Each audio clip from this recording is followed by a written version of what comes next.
नमस्कार, आप देख रहे हैं जनभावना टाइम्स। आपके साथ मैं हूं अंकिता। रूस यूक्रेन युद्ध थमने का नाम नहीं ले रहा है।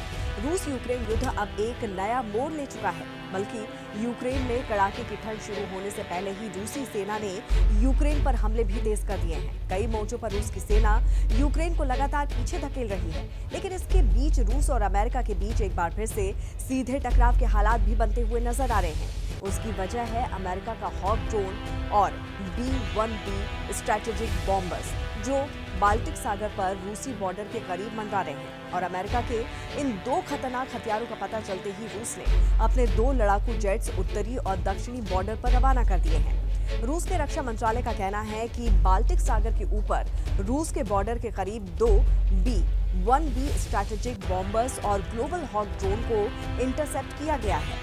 रूस ने दावा किया है कि ये दोनों ही रूस के Su-37 जेट्स के पास आए और फिर रूस के बॉर्डर से दूर चले गए। रूसी मंत्रालय ने कहा है कि जब उसने अपने लड़ाकू विमानों Su-37 को वहां पर तैनात किया तो अमेरिका का विमान और ड्रोन बॉर्डर से दूर चले गए। रूस के मुताबिक हाल ही के दिनों में ऐसे कई वाकये हुए हैं जिसमें अमेरिकी ड्रोन और बॉम्बर्स रूस की सीमा के करीब आए हैं। 14 मार्च 2023 को भी काला सागर के ऊपर रूसी लड़ाकू जहाज और अमेरिका के MQ-9 रिपर ड्रोन की भिड़ंत हुई थी। अमेरिका का ये ड्रोन काला सागर के ऊपर मंडरा रहा था।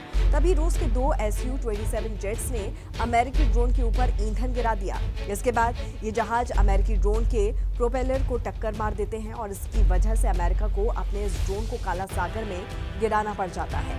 इस पूरे वाकये को लेकर अमेरिकी रक्षा मंत्रालय ने कहा था कि रूसी एयरक्राफ्ट ड्रोन को टक्कर मारने से पहले 30 से 40 मिनट तक उसके आसपास मंडराते रहे। अमेरिका ने उस वक्त कहा था कि उसका MQ-9 रिपर ड्रोन अंतर्राष्ट्रीय हवाई क्षेत्र में नियमित ऑपरेशन पर उड़ान भर रहा था। तभी रूसी जेट्स ने उसे टक्कर मारी और मजबूरन हमें ड्रोन को समुद्र में गिराना पड़ा था।